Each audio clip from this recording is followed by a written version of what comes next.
Gara di solidarietà verso quanto successo in Turchia per via del devastante terremoto che sta provocando migliaia di morti arriva dalla Caritas diocesana di Agrigento tramite la Fondazione Mondo Altro, suo braccio operativo, promuovendo e partecipando alla raccolta fondi indetta proprio dalla Caritas italiana a favore della popolazione turca e siriane per i gravissimi fatti che l'hanno colpita. Per aderire è possibile fare un bonifico bancario intestato appunto alla Fondazione Mondo Altro Ollus con la causale terremoto Turchia-Siria 2023. Le somme raccolte verranno inviate a loro volta alla Caritas italiana che provvederà a intercettare forme di intervento concrete e sicure, a volte di offrire sostegno. Per eventuali informazioni rivolgersi alla Caritas diocesana di Agrigento. E solidarietà arriva anche dal Lions Club International.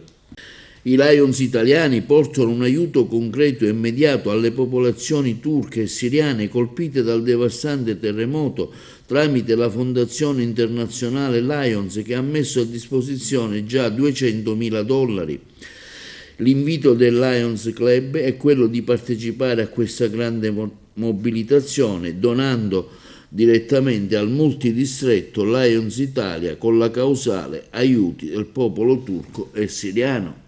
E sempre in merito al terremoto e all'allerta tsunami che ne è conseguita nella giornata di ieri, interviene anche il sindaco Miccichè in merito all'allerta tsunami. Un plauso va alla protezione civile comunale di Agrigento. Il sindaco afferma come ieri, in conseguenza dell'allerta rossa per il maremoto sulle coste italiane causata appunto dal terremoto in Turchia, avente come epicentro la zona Turchia e siriana, la macchina organizzativa della protezione civile comunale ha funzionato perfettamente. Un plauso va al responsabile del servizio comunale della protezione civile Attilio Sciala e ai suoi collaboratori per le attività svolte dopo aver ricevuto la telefonata degli operatori della sala operativa regionale cosiddetta SORIS che annunciava l'allerta rossa, il maremoto sulle coste siciliane.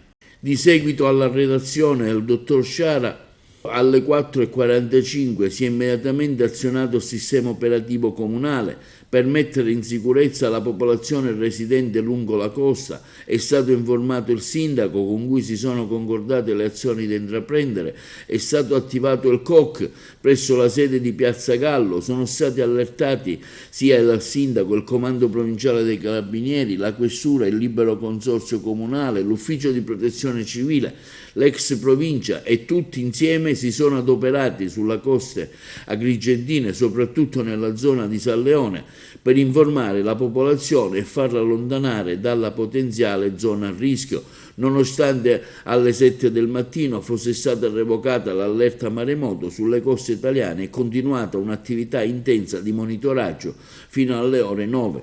Intanto il sindaco Francesco Miccichè esprime il suo dolore e la vicinanza alle popolazioni colpite dal devastante sisma che ha colpito la Turchia e la Siria.